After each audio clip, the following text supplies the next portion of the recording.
হিন্দু ধর্মে এমন কিছু দিন আছে যা কোনো দেবতার নয়, কোনো রাজা বা যোদ্ধার নয়, বরং একটি গাছের জন্য উৎসর্গীকৃত। এই দিনটির নাম তুলসী দিবস। তুলসী দিবস মূলত পালিত হয় কার্তিক মাসের শুক্লপক্ষের একাদশী তিথিতে, যে দিনটি আমরা তুলসী বিবাহ নামেও জানি। এই দিনটি অত্যন্ত পবিত্র বলে মনে করা হয়। কিন্তু প্রশ্ন আসে, একটি গাছের জন্য আলাদা দিবস কেন? এর উত্তর লুকিয়ে আছে হিন্দু ধর্ম, পুরাণ এবং মানুষের দৈনন্দিন জীবনের গভীরে। পুরাণ অনুযায়ী তুলসী কোনো সাধারণ উদ্ভিদ নয়।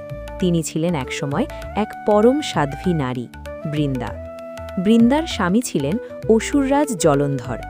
বৃন্দার পতিব্রতা শক্তির কারণেই জলন্ধর অজেয় হয়ে উঠেছিলেন।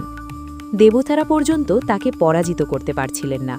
তখন ভগবান বিষ্ণু ধর্ম রক্ষার জন্য একটি কঠিন সিদ্ধান্ত নেন। জলন্ধরের পতনের পর বৃন্দা গভীর দুঃখে অভিশাপ দেন বিষ্ণুকে। পরে বিষ্ণু তার ভুল উপলব্ধি করে বৃন্দাকে আশীর্বাদ দেন তিনি তুলসী রূপে পৃথিবীতে বিরাজ করবেন এবং তার সঙ্গে চিরকাল যুক্ত থাকবেন। এই কারণেই তুলসী গাছকে ভগবান বিষ্ণুর প্রিয় বলে মনে করা হয়। তুলসী দিবস সেই দিন যেদিন তুলসীর সঙ্গে ভগবান বিষ্ণুর প্রতীকী বিবাহ সম্পন্ন হয়।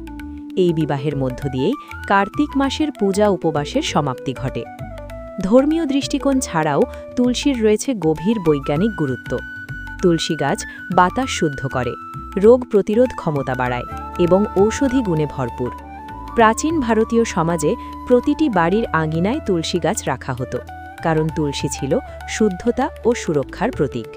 তুলসী দিবস আমাদের শেখায় প্রকৃতি কেবল ভোগের বস্তু নয়, সে আমাদের জীবনের অংশ। একটি গাছের মধ্যেও দিব্যতা খুঁজে পাওয়াই হিন্দু দর্শনের মূল কথা। এই দিন মানুষ তুলসী গাছে জল দেয়, প্রদীপ জ্বালায় এবং নিজের জীবনে শুদ্ধতা ও সংযমের সংকল্প করে। তুলসী দিবস মানে শুধু একটি ধর্মীয় আচার নয়, এটি প্রকৃতি, বিশ্বাস এবং জীবনের মধ্যে এক গভীর বন্ধনের স্মরণ। এই কারণেই তুলসী শুধু একটি গাছ নয়, তুলসী হল বিশ্বাসের প্রতীক।